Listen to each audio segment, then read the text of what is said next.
নালঘর হিলপুল ফুজুর যুব সংঘ সংগঠনের উদ্যোগে মাহে রমজান উপলক্ষে অসহায় পরিবারের মাঝে ইফতার সামগ্রী বিতরণ করে থাকেন অত্র সংগঠনের নেতৃবৃন্দ।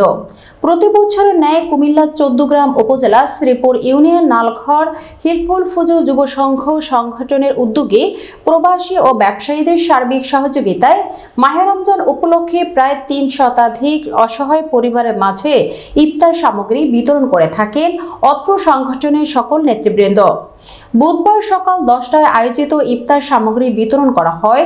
এই সময় উপস্থিত ছিলেন হিলপুল ফুজুর যুব সংঘ সংগঠনের সেক্রেটারি মাওলানা আবু ইউসুফ, নালঘর বাজার ভাই ভাই শপিং কমপ্লেক্স স্বত্বাধিকারী মোহাম্মদ জহিরুল ইসলাম।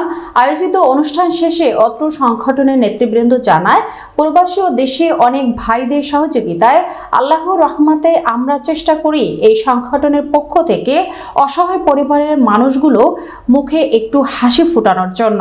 তাই সকল প্রবাসী ও দেশে থাকা ভাইদের আন্তরিক ধন্যবাদ জানাই যে তারা সবসময় সংগঠনকে সার্বিক সহযোগিতা করে থাকেন এবং তাদের সার্বিক সহযোগিতার কারণে অসহায় পরিবারগুলোর মুখে হাসি ফোটানো সক্ষম হয়।